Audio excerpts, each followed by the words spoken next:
اذہان رات کے پہر جب سب اپنے کمروں میں سوئے ہوئے تو وہ ہر رات کی طرح چیخ کر پسینے سے چارہ اپنی سانسوں کو ہما کرتے ہوئے اٹھی تھی۔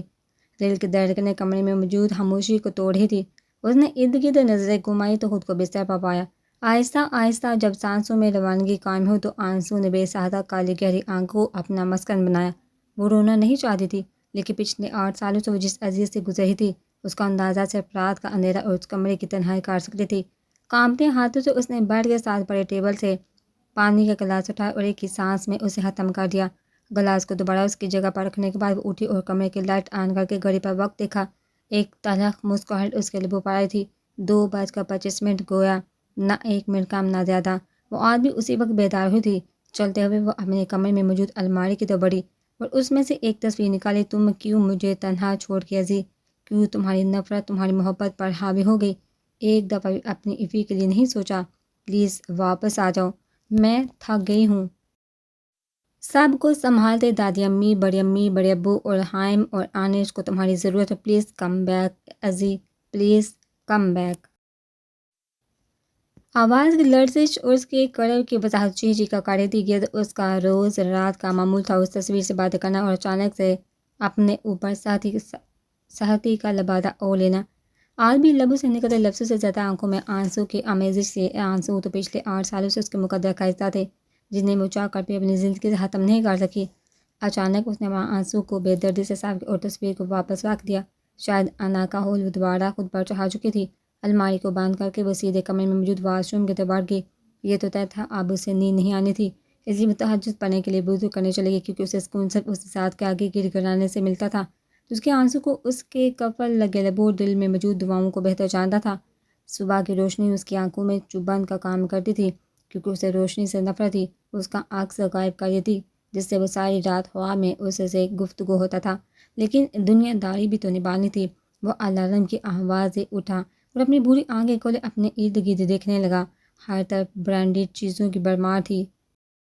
وہ جہازی سائر بیڈ پر بیٹھا بیڈ کے رونق سے ریک لگا کے بیٹھ گیا۔ سفید رنگت پری آنکھیں جن میں عجیب سی ویرانی تھی، کالے بال جو پیشانی پر بکھرے تھے، کھڑی مغرور ناک، تیکھے نین نقش چہرے پر موجود داڑھی، سفید ہاف بازو میں سے کثرتی بازو نمایاں ہو رہے تھے۔ 28 سالہ وہ شخص بے شک کہ مغرور شہزادہ لگ رہا تھا۔ کمرے کے بیڈ پر بیٹھا سامنے مرر میں اپنے عکس کو دیکھا زخمی سا مسکرایا۔ جہازی سائر بیڈ کے ساتھ دونوں طرف ٹیبل تھے، دائیں طرف اس کا موبائل، بائیں جبکہ بائیں سائڈ والے پر پانی کا جگ اور شیشے کا گلاس پڑا تھا۔ بائیں سائڈ پر تھوڑی دور صوفے موجود ہے۔ صوفے کے پیچھے اسٹڈی روم کا دروازہ تھا، جبکہ تھوڑے سے پاس وقفے پر ساتھ والی دیوار میں ڈریسنگ روم کا دروازہ تھا۔ اسی دروازے کے ساتھ تھوڑے سے پاس پر بڑا سا آئینہ تھا جس کے ساتھ روم کا دروازہ تھا۔ روم کے دروازے کے ساتھ دوسری دیوار پر واش روم کا دروازہ نصب تھا۔ کمرے میں ہر چیز رائل بلو اور وائٹ کلر کی تھی، گویا ہر چیز تھی اس کے پاس سوائے اپنوں کے۔ وہ اپنی سوچوں میں اس پری پیکر کو یاد کر کے مسکرا رہا تھا جب کسی نے کمرے کے دروازے پر دستک دی۔ وہ جانتا تھا اس کا سیکرٹری ہوگا، کیونکہ اس کے علاوہ کسی کی ہمت نہیں تھی اس کا دروازہ کھٹکھٹانے کی۔ کمنگ ایک 25 سالہ لڑکا بلیک تھے سوٹ پہنے اور ہاتھ میں موبائل لیے مسکرا کر اندر آیا۔ Good morning sir. مارننگ حالت سر، آج آپ کی 11 بجے سلمان خان کے ساتھ میٹنگ ہے، اس کے بعد جے ڈارٹ والوں کے ساتھ آپ کا لنچ اور شام میں اسلام آباد کی فلائٹ ہے، کیونکہ رات 12 بجے آپ کو فیشن شو اٹینڈ کرنا ہے۔ حالت موبائل سے دیکھ کے بولا تھا جب وہ شخص بیٹھ سے اٹھا اور مسکراتے ہوئے بولا اوکے ٹھیک ہے۔ اچھا وہ شائننگ سٹار والوں کے ساتھ میٹنگ کا کیا بنا؟ سر وہ کل 12 بجے سیلکٹ ہوٹل جیون میں 12 کا مطلب 12 ہی ہونا چاہیے۔ حالت کیونکہ تم جانتے ہو اذہان کا دل سے انتظار کرنے کی کیا قیمت وصول کرتا ہے۔ اذہان کی آنکھوں میں موجود وارننگ حالت کا گلا خشک کر کے تھی، کیونکہ وہ جانتا تھا اس کا غصہ خطرناک نہیں تباہکن ہوتا تھا۔ Okay sir. حالت سر جھکا کے مدمن انداز میں بولا ٹھیک ہے، جا کر میڈ کو ناشتہ کرنے کا کہو، میں آدھے گھنٹے تک آتا ہوں۔ Okay sir. حالت یہ بول کے کمرے سے چلا گیا جبکہ اذہان واش روم کی طرف چلا گیا۔ امی ناشتہ لا دیں۔ ادھیان جو آج لیٹ اٹھا تھا ڈائننگ ٹیبل پر بیٹھ کر اونچی آواز میں بولا تاکہ کچن میں موجود صباحت بیگم اس کی آواز آسانی سے سن لی۔ صباحت بیگم ایک ٹرے اٹھا کر باہر آئیں جس میں ایک گلاس لسی اور 2 آلو کے پراٹھے تھے۔ انہوں نے ٹرے کو ادھیان کے آگے رکھا اور کے ساتھ ہی دائیں طرف بیٹھے بولی اب تمہاری پڑھائی مکمل ہو چکی ہے آدھی۔ ادھیان کا نک نیم تو تم اپنے باپ کے ساتھ کیوں دکان پر نہیں جاتے؟ جانتے ہو دن بدن وہ کمزور ہوتے جا رہے ہیں اور ایک تم ہو جس کو آوارہ گردی سے ہی فرصت نہیں۔ ادیان جو سر جھکے ناشتہ کر رہا تھا وارگردی کے نپا اس کا نوالا گلے میں جا کر اٹک گیا۔ وہ زور زور سے کھانسنا شروع ہو گیا جبکہ سپاس بیگم ایک ہاتھ سے پیر سے ہلنا شروع ہو گئی اور دوسرے ہاتھ سے اس کو اپنے ہاتھ سے لسی پلا رہی تھی۔ اس کی طبیعت کو سنبھلی تو وہ اپنی ماں کو مشکوک نظر سے دیکھتے ہوئے بولا، آوارہ گردی کون سی بے صبح، دوپہر شام تو اس گھر کا ڈرائیور بنا رہتا ہوں، آنش اور حائم کو اسکول چھوڑ کر آنا، پھر واپس ان کو لے کر آنا۔ آپ جانتے ہیں کتنا مشکل کام ہوتا ہے، دو بچوں کو نہیں شیطانوں کو وقت پاس اسکول پہنچانا۔ اچھا بس بار بیگم نے ہاتھ کے اشارے سے اس کے جذباتی تقریر کو روکا تھا۔ عدیان مسکراہٹ چھپاتے ہوئے ناشتے میں مشغول ہو گیا کیونکہ جانتا تھا صباحت بیگم پوتی اور پوتے کے نام پر چپ ہو جاتی ہیں۔ امی فی آپی کہاں ہیں؟ عدیان نے ناشتہ ختم کر کے صباحت بیگم سے پوچھا، لیکن اس بار جواب نصرت بیگم نے دیا تھا جو عفاف کی ماں تھی۔ بچوں کو لے کر سامنے والے پارک میں گئی ہیں۔ عدیان کے چہرے پر ایک دم سنجیدگی کا تاثر چھایا اور وہ دونوں کو دیکھ کر بولا، وہ اکیلی گئی ہیں؟ صباحت بیگم جانتی تھی کہ وہ اپنی آپی کو تنہا کہیں نہیں جانے دیتا تھا، اور اگر وہ تنہا کہیں چلی بھی جاتی تھی وہ آسمان سر پر اٹھا لیتا تھا، اور وجہ یہ تھی کہ جب بھی وہ باہر جاتی تھی تو آنسو کو اپنا ساتھی بنا لیتی تھی۔ آنش اور حائم بیچارے اس کا چہرہ دیکھ کر پریشان ہوتے رہتے تھے۔ وہ بول رہی تھی، تھوڑی دیر تک آج کے بچے ضد کر رہے تھے کہ جانا ہے باہر اور تم سوئے ہوئے تھے۔ سویا تھا مر تو نہیں گیا تھا جو وہ تنہا بچوں کو لے کر چلی گئی۔ صباحت بیگم نے بے ساہت اپنا دائیں ہاتھ دل پر رکھا اور لبوں سے نکلتے الفاظ سے عدیان کو اندازہ ہو گیا کہ وہ اپنی ماں کا زخم پھر سے تازہ کر گیا ہے۔ خدا کے لیے عدی ایان کی طرح چھوڑ کر مت جانا، اگر جانا بھی ہوا تو عزی کی طرح بین بتائے چلے جانا۔ نظر سے دور سے ہی تمہیں دیکھ تو سکوں گی لیکن ایان کی طرح نہیں، کیونکہ وہ تو دکھائی بھی نہیں دیتا۔ اس کی طرح مجھے چھوڑ کر مت جانا عدی، ورنہ میں اس بار واقعی مر جاؤں گی۔ امی آپا، عدیان اور نصرت بیگم نے انہیں ٹوکا۔ نصرت بیگم کی آنکھیں بھی لمحے میں بھیگی تھی ایان کے ذکر پر، اور عدیان نے ضبط سے اپنی ماں کو ساتھ لگایا۔ آئی ایم سوری، میں کہیں نہیں جا رہا، اور آپ بالکل بھی نہیں روئیں گی ورنہ آپ کی بہو نے میرا سر پھاڑ دینا ہے۔ عدیان شرارت سے بولا تو نصرت صباح بیگم دونوں نے اسے گھورا کیونکہ دونوں اس کے خلاف مذاق میں بھی کچھ برداشت نہیں کر سکتی تھی۔ اچھا، میں ایپی آپے بچوں کو پارک سے لینے جا رہا ہوں، آدھے گھنٹے تک آ جاؤں گا، اور ہاں، رات کو خاشم کا فون آیا تھا کہ پپو کچھ دنوں کے لیے آ رہی ہیں غاشیہ کے ساتھ۔ عدیان کی بول کو باہر نکل گیا جبکہ دونوں نے ایک دوسرے کی طرف دیکھا کیونکہ عارفہ بیگم کی آمد کبھی بھی ان کے گھر کے لیے اچھی ثابت نہیں ہوئی تھی۔ خاص طور پر عفاف ان کے تعاون کا نشانہ بنتی تھی۔ آپا ایپی نصرت بیگم نے صباحت سے اتنا ہی کہا۔ جب صباحت بیگم نے بامشکل مسکرا کے انہیں تسلی دی، اللہ صاحب بہتر کرے گا نصرت، چلو کچن میں چلتے ہیں، ان کے آنے سے پہلے کھانا تیار کرنا چاہیے، انشاءاللہ ہم اس بار انہیں کوئی شکایت کا موقع نہیں دیں گے۔ صباحت یہ بول کر کچن کے اندر چلی گئی جبکہ نصرت کو عفاف کی فکر ستا رہی تھی جو ان کے آنے سے مزید دکھی ہو جاتی تھی۔ آنش کب سے بیٹھی اپنے 7 سال اور 3 ماہ کے جڑواں بھائی حائم کو دیکھے تھے جو چاکلیٹ کھا رہا تھا۔ آنش کا جب ضبط جواب دیا گیا تو وہ حائم کے نزدیک ہو کر بیٹھ گئی۔ حائم کون سے چاکلیٹ کھا رہے ہو؟ آنش کے بابا حائم نے ایک نظر اسے دیکھا اور پھر مصروف سے انداز میں بولا، ڈیری ملک مجھے بھی دونا۔ آنش کی معصومیت دیکھنے لائق تھی۔ دودھوں میں موٹی حائم غصے سے اسے گھورتے ہوئے بولا، ماں تو میری بھی فریج میں پڑی ہوئی ہے۔ آنش کی بابا حائم وہاں سے اٹھا اور 2 قدم آنش سے دور ہو کر کھڑا ہو گیا۔ آنش یہ تمہاری ہے، یہ بول کر وہ بھاگا جبکہ آنش نے غصے سے اپنی دونوں مٹھیوں کو بند کیا تھا۔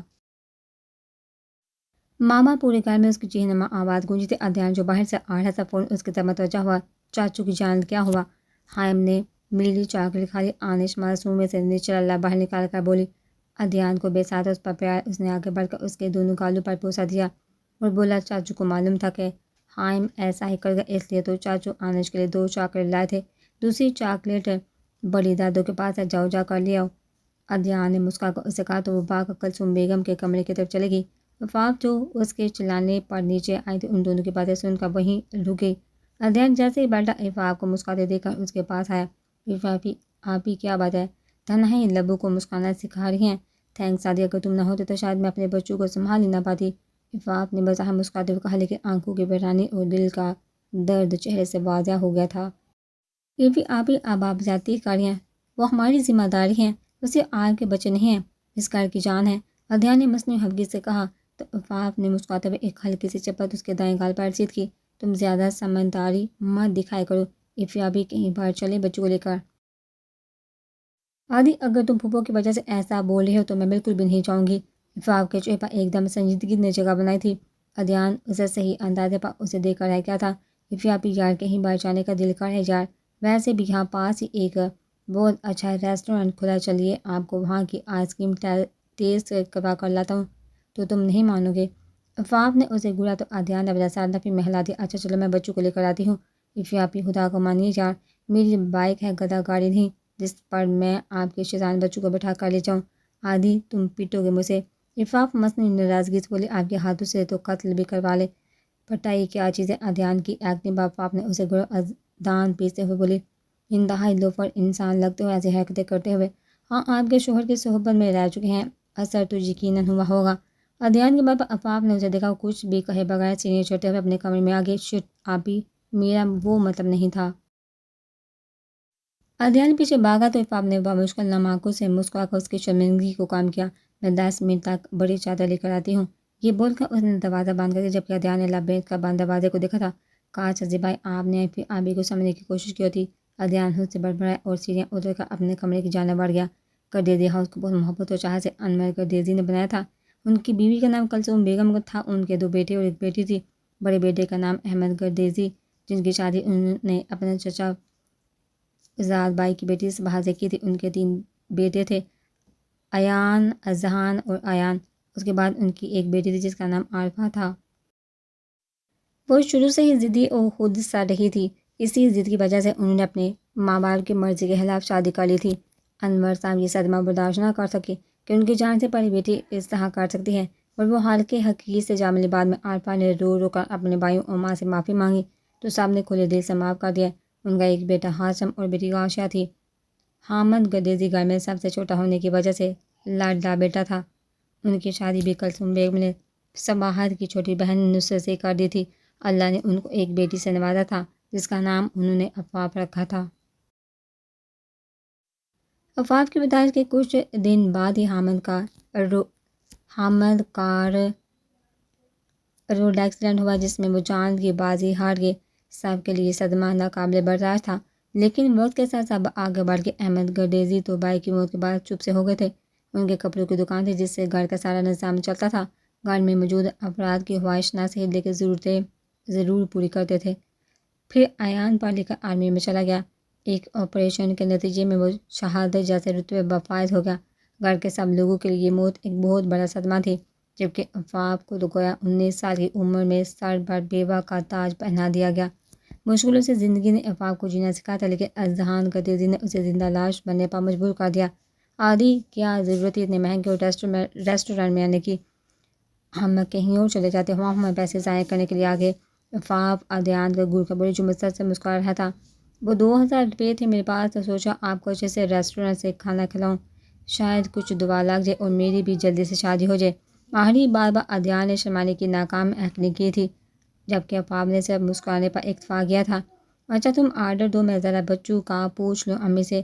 عفاف موبائل ہاتھ میں لے کر باہر نکل گئی، جبکہ عدیان اس کی پوچھ دیکھ کر مسکرا دیا. کبھی نہیں سدھر سکتی.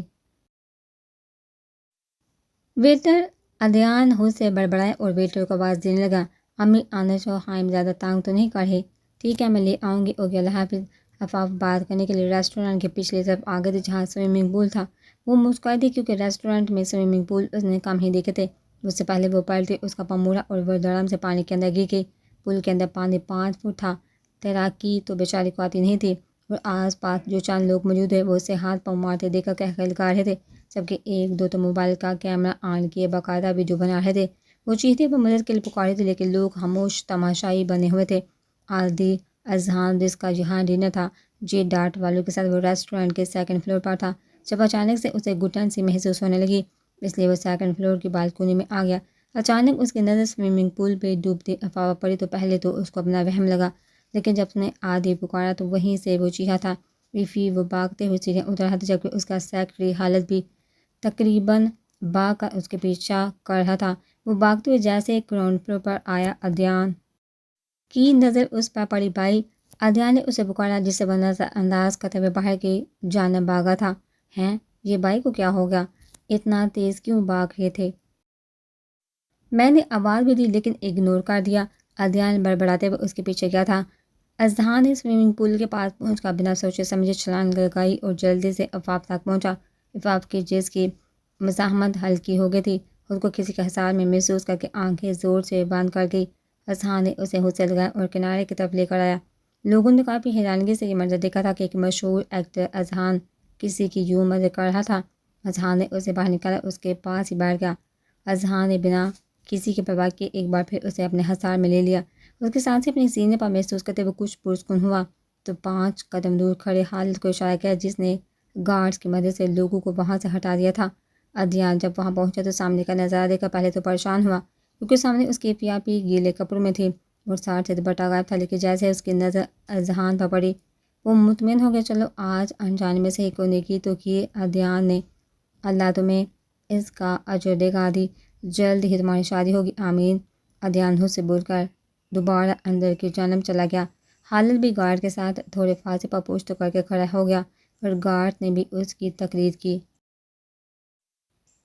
اذہان نے ایک نظر ڈری سہمی عفاف پر ڈالی، گندمی رنگت، بڑی بڑی کالی آنکھیں، تیکھی ناک، گلابی لب، معصومیت سے بڑا چہرہ، گھنگھریالے کالے بال جو اس وقت پانی کی وجہ سے گیلے ہو گئے تھے، چہرے پر موجود پانی کے قطرے اس وقت اس پھولوں پر موجود شبنم کی طرح محسوس ہو رہے تھے۔ وہ بے خود ہو کر اسے دیکھ رہا تھا۔ دوسری طرف عفاف نے جب اپنے پاس بیٹھے اذہان کو دیکھا تو وہ سرکتے ہوئے پیچھے کو ہوئی تھی، اس سے پہلے وہ دوبارہ گرتی۔ اذہان نے غصے سے اسے گھورا اور اس کے دائیں بازو کو جھٹکا دے کر واپس اپنے قریب کر گیا۔ عفاف کٹی پناہ کی طرح اس کے قریب آئی تھی، اپنی منتشر ہوتی دھڑکنوں کو بامشکل سنبھال رہی تھی، جو اذہان کی ذرا سی قربت پر اپنی روانگی چھوڑ چکی تھی۔ پلکوں کی لرزش اور لبوں کی کھپکپاہٹ سے وہ اس 8 سال پرانی عفاف لگی تھی۔ وہ بےہود ہو کر اسے دیکھ رہا تھا۔ اذہان نے خالد کو آواز دی تو اس نے اذہان کا کوٹ جو اس نے لائن سے پہلے اتار کر خالد کو پکڑایا تھا وہ دیا اور واپس ویسے کھڑا ہو گیا۔ اذہان نے اپنا کوٹ پہنایا جو عفاف نے بنا کسی مزاحمت کے پہن لیا۔ کیا کر رہی ہو جہاں؟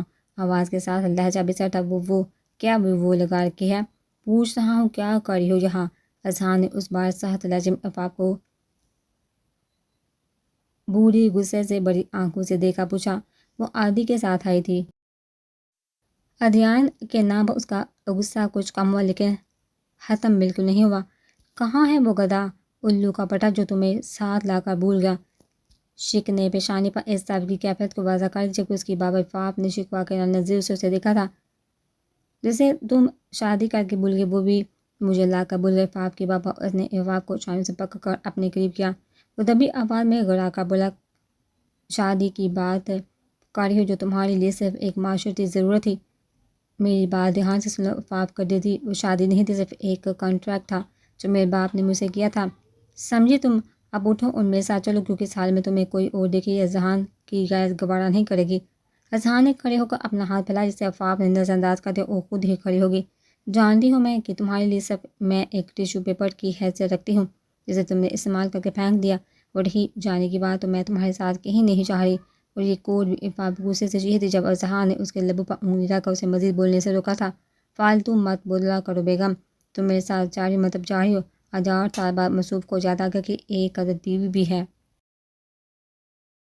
عفاف نے کڑ کر سوچا۔ اذہان نے مسکرا کر اسے دیکھا، اس کے کان کے قریب جھکتے ہوئے بولا، تمہارے ساتھ گزرا ہر لمحہ دل و دماغ پر ایسا نقش ہے کہ اگر اسے کریت کا ختم بھی کر دوں تو پھر بھی تمہاری چاہ ان دونوں جگہ موجود رہے گی۔ بولتے ہوئے آخری بات پر اس نے جان بوجھ کر اپنے لبوں سے اس کے کان کے لوب کو چھوا تھا جبکہ عفاف کے جسم میں سنسنی سی دوڑ گئی تھی۔ حالت اندر عدنان نام کا جو بندہ بیٹھا ہوگا اسے گردیزی مینشن لے آؤ، میں تب تک اپنی گاڑی میں جا رہا ہوں۔ یہ بول کر اس نے عفاف کا ہاتھ تھاما اور تیز تیز چلتے ہوئے پارکنگ میں موجود اپنی گاڑی میں پہلے اسے بٹھا پھر خود بیٹھ کر گاڑی سٹارٹ کر دی۔ عفاف نے ایک نظر اذہان کو دیکھا اور پھر سیٹ کی پشت کے ساتھ ایک لگا کر آنکھیں مولی۔ ماضی کی سوچیں ایک بار پھر اسے اپنے حصار میں لے گئی تھی۔ ماضی امی صباحت بیگم جو کچن میں کام کر رہی تھی، 20 سالہ اذہان کی چیز سن کر جلدی سے اس کے کمرے کی طرف بڑھی تھی۔ دروازے کھول کر جیسے ہی انہوں نے اندر قدم رکھا بے ساہتا ان کا ہاتھ منہ پر گیا تھا کیونکہ اذہان اس وقت فل میک اپ میں پینٹ شرٹ پہنے کھڑا تھا۔ وہ دیکھتے ہی یہ سمجھ گئی تھی کہ حال اس کا عفاف نہیں کیا ہوگا۔ ماما یہ دیکھیے آپ کی لاڈلی نے کیا کیا۔ اذہان اپنا چہرہ اور دونوں ہاتھ ان کے آگے کرتا ہوا غصے سے بولا، جن کے ناخنوں پر ریڈ کلر کی نیل پالش لگائی تھی۔ صباحت بیگم نے بامشکل اپنا قہقہ ضبط کیا بولی، میں پوچھتی ہوں اسے، تم جا کر نہا لو۔ 19 سالہ عفاف جو کمرے کے باہر کھڑی اپنے قہقہ کا گلا گھونٹے ہوئے تھی اندر آئی، زور زور سے ہنسنے لگی۔ اذہان غصے سے اس کی طرف بڑھا تو صباحت بیگم درمیان میں آ گئی، عزیز بچی ہے، جانے دو امی، آپ کو یہ بچی لگ رہی ہے؟ اذہان نے اس کے لمبے قد پر چھوڑ کہ میں بچی ہوں یا نہیں یہ تو بعد میں بتاؤں گی، لیکن قسم سے کیا لگ رہی ہو؟ میرا دل کر رہا ہے تمہاری سڑی ہوئی شکل کو مزید بگاڑ دوں۔ اذہان اس کی دوبارہ تو وہ جلدی سے کمرے سے باہر کر سیڑھی سے نیچے اتری تھی۔ وہ بے دہانی سے اتری تھی جب سامنے سے آتے 26 سالہ ایان کو نہ دیکھ سکی۔ وہ ایان سے ٹکراتے ٹکراتے بچی تھی۔ ایان نے اسے بار وقت سنبھالا ورنہ ممکن تھا کہ وہ گر جاتی۔ افی آرام سے ایان کی نرم آواز اس کے کانوں سے ٹکرائی تھی۔ ایان بھائی آپ کب آئے اور اس بار کتنے دنوں کے لیے آئے ہیں؟ اس بار آپ جلدی بالکل نہیں جائیں گے کیونکہ بڑی امی آپ کے لیے لڑکی ڈھونڈی ہیں، پھر آپ کی شادی ہوگی۔ ہائے کتنا مزہ آئے گا۔ عفاف ایک ہی سانس میں بولنا شروع ہو گئی تھی جبکہ ایان صرف اس کے ہلتے لبوں کو دیکھ رہا تھا۔ وہ کب اس پر پیکر سے محبت کر بیٹھا اسے خود بھی معلوم نہیں ہوا تھا۔ جب وہ گھر آتا تھا وہ سب سے زیادہ خوش ہوتی تھی کیونکہ ایان کے ہوتے کوئی اسے کچھ بھی نہیں کہہ سکتا تھا۔ ارے لڑکی سانس تو لے لو، کتنا بولتی ہو تم، اور کس نے کہا کہ میرے لیے لڑکی دیکھی جا رہی ہے؟ بظاہر تو ایان نے مسکرا کر کہا لیکن دل ہی دل میں سبات بیگم سے بات کرنے کا ارادہ کر رہا تھا۔ عفاف نے اپنی بڑی کالی آنکھیں مجھے بڑی کی اور رازدارانہ انداز میں بولی کل بڑی امی دادی امی سے باتیں کری تو میں نے بھی سن لیا۔ قسم سے بڑا مزہ آنے والا ہے آپ کی شادی پر، میں تو خوب ڈانس کروں گی۔ ایان نے مسکرا کر اس کے سر پر چپل لگائے۔ پاگل ہو جاؤ، چھوٹی امی بلا رہی ہیں۔ عفاف ہاتھ سے نیچے اتری تھی کیونکہ نصرت بیگم اسے کچن سے آوازیں دے رہی تھی۔ ایان مسکراتے ہوئے سیڑھیاں چڑھ گیا کیونکہ اسے سبات بیگم کی آواز اذہان کے کمرے سے آ رہی تھی جو دوسری منزل پر تھا۔ وقت کب کیا کر جائے کسی کو معلوم نہیں ہوتا۔ حال ایک دم گاڑی کی بریک سے وہ خیالوں سے باہر آئی تھی۔ اذہان نے ایک نظر اسے دیکھا اور آنکھوں میں موجود نمی کو وہ چاہ کر بھی نظر انداز نہیں کر سکا۔ رو کیوں رہی ہو، میں مر گیا ہوں کیا؟ وہ نہ چاہتے ہوئے اپنا لہجہ سخت کر گیا۔ مجھے گھر واپس جانا ہے پلیز۔ عفاف سر جھکا کر بولی پہلے میرے سوال کا جواب دو، رو کیوں رہی تھی؟ تمہیں میرے رونے سے فرق پڑتا ہے جو پوچھتے ہو؟ عفاف اس بار اس کی آنکھوں میں دیکھا اعتماد سے بولی یہ کیا تم نے تم لگایا ہوا ہے؟ شوہر تمہارا تمیز نہیں ہے کیا؟ اذہان گردیزی دا فیمس ایکٹر، اسے مجھ سے عزت کی توقع کیوں ہے؟ اس کی بابا اذہان نے رخ موڑ لیا اور تھوڑی دیر بعد بولا یہاں سے سیدھے جاؤ اور رائٹ سائڈ پر جو کمرہ ہوگا وہیں جا کر چینج کر لو۔ اس کمرے میں تمہاری ضرورت کی ہر چیز موجود ہے اور کپڑے چینج کر کے سیدھے یہی آنا کیونکہ آدھی گھر چلا گیا اور میں تمہیں واپس چھوڑ دوں گا۔ عفاف نے کالی نم آنکھوں سے اسے دیکھا تھا جو رخ موڑ کر شاید ضبط کر رہا تھا۔ اسے یہ انسان کسی صورت سمجھ نہیں آ سکتا تھا تو محبت اور نفرت بیک وقت جتاتا تھا۔ عفاف اس کے ہدایت کے مطابق اس کمرے میں چلی گئی تھی جبکہ اذہان نے اپنا سر اسٹیئرنگ پر ٹکا دیا۔ کاش تم نے اس محبت سے دامن نہ چھڑایا ہوتا جس کی بنیادیں ہم دونوں نے مل کر رکھی تھی۔ کاش تم میرا ساتھ دے دیتی تو آج میں یہ پل پل کی اذیت نہ سہ رہا ہوتا۔ اذہان اسے بولا اور اپنی آنکھوں کو زور سے میچ گیا کیونکہ وہ تنہائی میں بھی اپنے آنسو کو بے مول نہیں ہونے دینا چاہتا تھا۔ اذہان جیسے گردالو ہوا سامنے لاؤنج میں عارفہ اپنی 25 سالہ بیٹی غوثیہ کے ساتھ براجمان تھی۔ دائیں طرف وہ دونوں بیٹھے تھے جبکہ بائیں طرف سباہت بیگم و کلثوم بیٹھی تھی۔ نصرت بیگم کچن میں تھی جبکہ احمد صاحب ابھی اپنی دکان پر تھے۔ عدیان آگے بڑھا اور جان بوجھ کر اونچی آواز میں بولا السلام علیکم پھپھو، کیسے ہیں آپ؟ ہاشم اور انکل یوسف کہتے ہیں۔ عدیان مسکراتے ہوئے ان کے دائیں طرف بیٹھ گئے کیونکہ بائیں طرف غوثیہ بیٹھی ہوئی تھی جس کو دیکھ کر عدیان کو شدید والی تڑپ چڑھی تھی۔ سفید رنگت کالی آنکھیں، لبوں پر گلابی لپسٹک لگائے، آنکھوں میں کاجل لگائے، سی گرین شلوار قمیض پہنے وہ مسکرا کر عدیان کو دیکھ رہی تھی۔ میرا شہزادہ پھپھو کی جان سب ٹھیک ہے، تم سناؤ کیسے وہ پڑھائی ختم ہوگی کیا؟ عارفہ بیگم ہوش ہلاکی سے بولی۔ ان کی ہوش ہلاکی سب جانتے تھے کہ صرف عدیان کے ساتھ ہی ہوتی تھی اور وجہ وہ عدیان کو اپنے داماد کے روپ میں دیکھتی تھی۔ جی پھپھو میں ٹھیک ہوں اور پڑھائی ابھی 2 مہینے پہلے ہی ہوئی ہے، MBA ختم کی ہے۔ ویسے ہاشم کیوں نہیں آیا؟ عدیان جان بوجھ کر بات کر موڑ گیا تھا کیونکہ وہ جانتا ابو پھپھو نوکری کا تذکرہ کریں گے اور پھر یہ تذکرہ اس کی عزت افزائی پر ختم ہوگا۔ میرا بیٹا تو بہت سمجھدار ہے بھابھی، بول رہا تھا ابو کے ساتھ ہی ان کے اسٹور پر بیٹھ کر تاکہ ان کو بھی آسانی رہے۔ ہاں میٹرک فیل والوں کو پاکستان میں اب وزیر اعظم بنانے سے تو رہے۔ عدیان سے بڑبڑائے اور لاؤنج اور گھر میں موجود واحد ٹی وی کو آن کیا اور بیچارہ ٹی وی آن کر کے پچھتایا کیونکہ سامنے ہی نیوز پر کسی نے اذہان گردیزی کی آنت کی ویڈیو وائرل کر دی تھی جو اس وقت خبروں کی زینت بنی ہوئی تھی۔ عفاف کا چہرہ بے واضح طور پر نظر آتا تھا جسے دیکھ عارفہ بیگم نے ایک دم سخت بڑی نظر کچن سے آتی نصرت بیگم پر ڈالی۔ ایسا نہیں کہ اذہان کے اسکینڈل سامنے نہیں آتے تھے، بس اب کی بار وہ عفاف کے ساتھ منظر عام پایا تھا تو سب گھر والوں کو شاک پہنچا تھا۔ کیوں بے نصرت تم تو کہہ رہی تھی تمہاری لاڈلی کو بخار اور وہ سو رہی ہے؟ اچھا سو رہی ہے کہ ساری دنیا اس کو دیکھ رہی ہے؟ عارفہ کی بات پر سپاہت بیگم نے باموش کا بنا کہہ کر ضبط کیا جبکہ نصرت بیگم اپنا سر جھکا گئی۔ میں تو کہتی تھی بھائی اس لڑکی کی لگامیں کھینچ کر رکھو کیونکہ اس کو آزاد ہواؤں میں اڑنے کا شوق ہے، لیکن میری سنتا کون ہے یہاں؟ حسب عادت عارفہ شروع ہو چکی تھی، جبکہ ادیان لب بینچ خود کو کچھ بھی کہنے سے باز رکھ رہا تھا۔ امی بحث کرنے افیاپی اپنے شوہر کے ساتھ ہی تو ہیں۔ غازیہ ادیان کا تنا ہوا جبڑا دے کر آہستہ آواز میں بولی، لو دیکھو ایک میری بیٹی جو سب کے بارے میں اچھا برا سمجھتی ہے، اور ایک یہ لڑکی جو شروع سے ہی اپنی نحوست پھیلا رکھی ہے۔ پیدا ہوتے ہی باپ کو کہا کہ نکاح ہوتے ہی میرے ایان کو اس کی نحوست لے ڈوبی، پتہ نہیں اس لڑکی میں ایسا کیا ہے جو کوئی بھی اس کا ساتھ نہیں نبھا پاتا۔ اب جب میرا اذہان اتنا مشہور ہو گیا ہے تو اسے برباد کرنے پہنچ گئی۔ اس کے بعد عارفہ بیگم کی بات جب ادیان کے لیے ناقابل برداشت ہو گئی تو وہ وہاں سے اٹھ کر چلا گیا۔ عارفہ باز کرو، کیا بگاڑ دیا ہے میری پوتی نے تمہارا؟ کلثوم بیگم کو ان کا ہمیشہ کیا گیا افواہ پر تب سے پتہ نہیں آیا تھا۔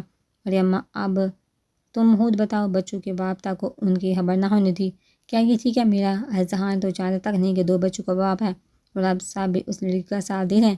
بھئی معاف کرنا، لیکن اس لڑکی کے چال چلن ٹھیک نہیں۔ خدا کا واسطہ امی بات کر دے، غازیہ نے اس پر اونچی آواز میں کہا۔ جو بھی تھا وہ اپنی افیاپی کے لیے کچھ برا نہیں سن سکتی تھی۔ اس سے پہلے عارفہ بیگم کو جواب دیتی لاؤنج میں افاق کی آواز گونجی جسے اذہان کے پر چھوڑ کر چلا گیا تھا۔ السلام علیکم پھپھو۔ مسکراتا ہوا چہرہ لیے وہ نزدیک آئی تھی اور ان کی ساری باتیں سن چکی تھی۔ اب تو شاید عادت ہو چکی تھی اسے عارفہ بیگم کی چلی کٹی باتوں کی۔ وعلیکم السلام۔ عارفہ بیگم نے کارڈار لفظ سے افاق کو دیکھ کر جواب دیا اور رخ موڑ لیا۔ افیاپی کیسی ہیں اب؟ غازیہ خوشی سے اس کے گلے لگتے ہوئے بولی، میں ٹھیک ہوں غازیہ، تم سناؤ کیسی ہو؟ میں بھی ٹھیک ہوں، آپ بھی چلیے آپ کے کمرے میں جاتے، مجھے آپ سے ڈھیر ساری باتیں کرنی۔ غازیہ اپنی ماں کی طبیعت کو جانتی تھی، وہ زیادہ افاق کو اپنے ارد گرد برداشت نہیں کر سکتی، اس لیے افاق سے بولی تو وہ سر ہلا کر غازیہ کے ہمراہ سیڑھیوں کی طرف بڑھ کے، چلیے اماں آپ کو بھی آپ کے کمرے میں لے چلوں۔ صباحت بیگم کلثوم بیگم سے بولی، رہنے دے بابی، میں لے جاتی ہوں، اور ہاں آنے سے ہمسایوں کے گھر سے آ جائے تو انہیں اماں کے کمرے میں بھیج دیجیے گا۔ اتنے دن ہو گئے ان کے چہرے دیکھے عارفہ بیگم کلثوم بیگم کو ہاتھ کا اشارہ دے کر اٹھاتے ہوئے بولی، اور ان کو ساتھ لے کر کلثوم بیگم کے کمرے کی طرف چلی گئی۔ ابھی آپ سے ایک بات پوچھوں؟ رات کے تقریباً 12 بجے گئے تھے اور غازیہ کی باتیں ختم نہیں ہوتی۔ وہ جب بھی آتی تھی عافیہ کے ساتھ اسی کے کمرے میں رہتی تھی، حائم ادیان کے ساتھ سوتا تھا، جبکہ آنس کبھی صبح تو کبھی فرصت کبھی نصرت بیگم کے کمرے میں پائی جاتی تھی۔ ہاں بچوں، محبت سے زیادہ ضروری انسان کی زندگی میں کیا ہوتا ہے اعتبار؟ ایک لفظی جواب دے کر افاق چپ ہو گئی تھی۔ غازیہ نے اس کی طرف گڑبڑ بدلی جو چھت کے پنکھے گھور رہی تھی، تو کیا اعتبار کے بغیر محبت حاصل نہیں کی جا سکتی؟ اعتبار کے بغیر اس دنیا میں کچھ بھی حاصل نہیں کیا جا سکتا۔ کسی بھی رشتے کی بے اعتباری آپ کو توڑ دیتی ہے، پھر چاہے وہ ماں باپ کی بے اعتباری ہو یا اس انسان کی جس پر آپ نے اندھا اعتبار کیا ہو۔ افاق نم آنکھوں سے مسکرائی تھی۔ آپ چلی جائیے نا عزیز بھائی کے پاس واپس۔ غازیہ اس کی بیگی پلکوں کو دیکھا سنجیدگی سے بولی، جانتی ہو غازیہ، اپنی انا اور ضد کو تفریح کر کے میں نے اعتبار کی موتی کو جمع کیا تھا، لیکن اس نے اپنی بے اعتنائی سے ان موتیوں پر ایسی ضربیں لگائی ہیں کہ وہ موتی تقسیم ہو کر بکھر گئے ہیں۔ تو اب تم ہی بتاؤ، مجھے ان موتیوں کے ٹکڑوں کو سمیٹنا چاہیے جن کو بے دردی سے توڑ دیا گیا ہے۔ افاق نے یہ بات اس کی طرف دیکھ کے کہی۔ غازیہ نے اپنا دائیں ہاتھ اس کے بائیں گال پر رکھا اور بجلی آنکھوں کے گوشوں کو نرمی سے صاف کرتے ہوئے بولی، آپ بہت بہادر ہیں آپی، اچھا سو جاؤ، کافی وقت ہو گیا۔ پھر صبح نماز کے لیے اٹھنا بھی مسکراتے ہوئے ایک لمحے میں اس نے اپنے جذبات کے اوپر پردہ ڈال کر خود کو مزید عیاں ہونے سے روکا تھا۔ غازیہ بھی مسکراتے ہوئے کروٹ بدل گئی۔ پتہ ہے اذیت کی آخری حد کیا ہے؟ جب آپ کسی کے لیے تڑپ رہے ہوں اور وہ انسان آپ کو سرے سے ہی نظر انداز کر دے۔ ایان کے الفاظ اس کے کان میں گونجے تھے۔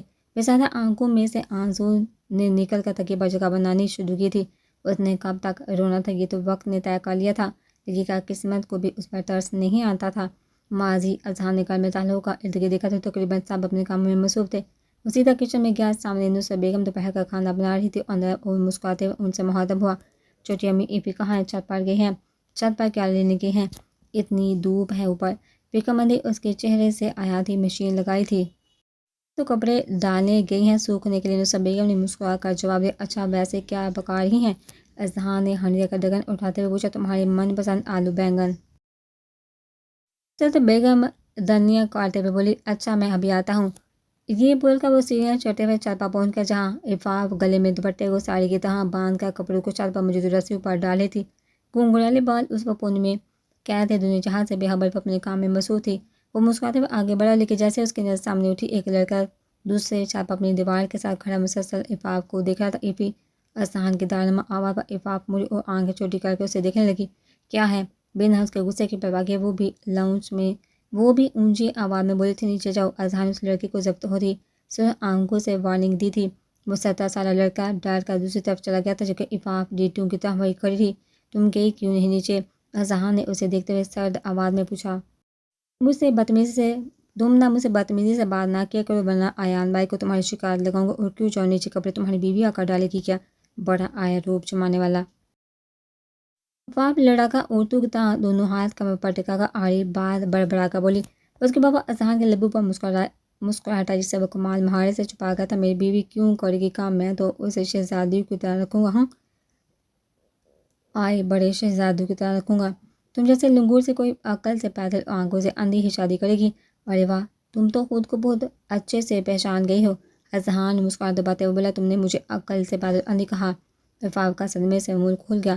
نہیں وہ تو تم نے خود ہی کہا، میں نے تو بس تم سے شادی کا کہا ہے۔ اذہان نے سنجیدہ ہونے کی پوری کوشش کی تھی۔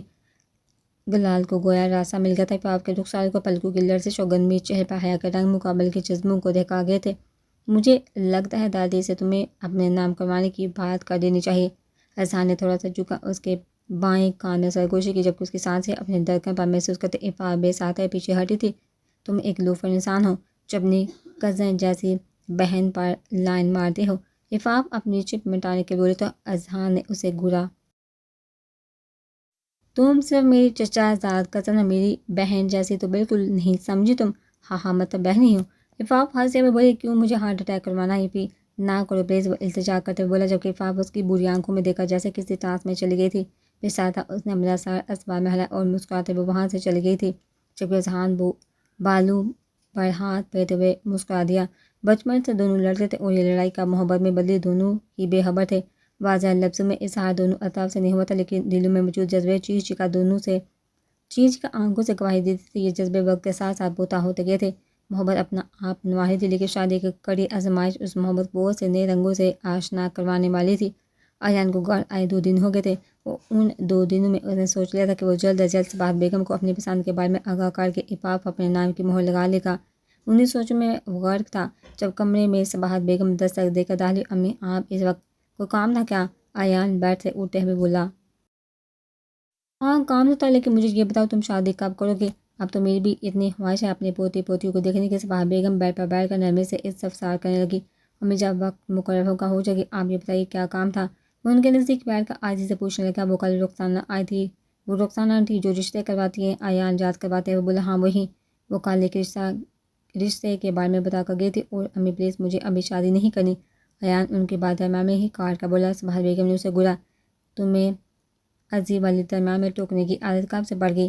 اور ویسے وہ تمہارے لیے عفاف کے لیے رشتے کا بتا کر گئے ہیں؟ ان کی بابا ایان کے چہرے کا رنگ متغیر ہو گیا۔ اچھا بامشکل نظر چرا کر اتنا ہی بولا۔ بول رہی تھی لڑکا آرمی میں ہوتا ہے، راولپنڈی پوسٹنگ ہے ابھی لیکن جلد ہی لاہور میں کروا لے گا۔ کیا نام بتایا تھا اس نے؟ ہاں یاد آیا، جہاں زیب نام ہے اس کا۔ باقی کی ڈیٹیل تم ان سے خود پوچھ لینا اور اس کے بارے میں یہ سب کچھ معلوم کرواؤ کہ وہ کیسا لڑکا ہے تاکہ ہم اپنے فرض سے وقت رہتے سبکدوش ہو جائیں۔ ایان کے دل کے درد کا مانو ساکت ہو گئی تھی۔ ابھی تو اس نے اپنے جذبوں کو محسوس کرنا شروع کیا تھا۔ وہ ابھی سے گویا ہجر کی نوید سنا دی جانے والی تھی۔ دل پر مانو کوئی خنجر سے وار کر رہا تھا۔ امی ابھی وہ چھوٹی ہے اور اس کی پڑھائی بھی تو رہتی ہے۔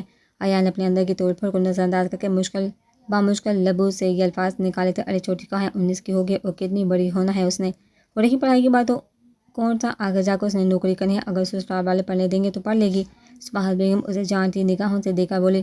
تو سر جھکا کر اپنے اعصاب کو ان سے چھپانے کی ناکام کوشش کرتی ماں تھی۔ ایک لمحے میں سب سمجھ گئی تھی۔ امی آپ پلیز ابھی اس کی شادی نہ کروائیے، ان کے ہاتھ پکڑے التجائیہ انداز میں بول کر ان کے چہرے کو امید بھری نظروں سے دیکھنے لگا۔ ایان نہ تم اپنی شادی کرے اور نہ عفی کی ہونے دے رہی۔ مسئلہ کیا ہے؟ وہ جان گئی تھی کہ ان کا بیٹا عفاف کو پسند کرتا ہے لیکن اس کے منہ سے سب سننا چاہتی تھی۔ امی عفی آپ کو کیسی لگتی ہے؟ اس کے بے دنگے سوال پر صباحت بیگم نے رخ موڑ کر کہہ کر رکا تھا۔ یہ کیسا سوال ہے ایان؟ بیٹی ہے میری، مجھے دل و جان سے زیادہ عزیز ہے۔ تو امی مطلب اگر میں اس سے شادی کرنا چاہوں تو آپ کو کوئی اعتراض نہیں ہوگا؟ ایان بول کے آنکھیں بند کر کے جو بھی تھا وہ اپنی ماں کی عفاف کے معاملے میں محبت کو جانتا تھا۔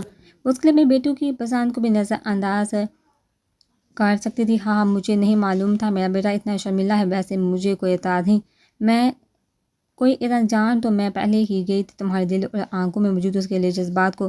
لیکن تمہارے منہ سے سننا چاہتی تھی، اس لیے تم سے جھوٹ بولا کہ اس کے لیے رشتہ آیا ہے۔ صباح بیگم ہنستے ہوئے بول رہی تھی، جبکہ ایان کو سمجھ نہیں آ رہا تھا کہ وہ خوش ہو یا حیران۔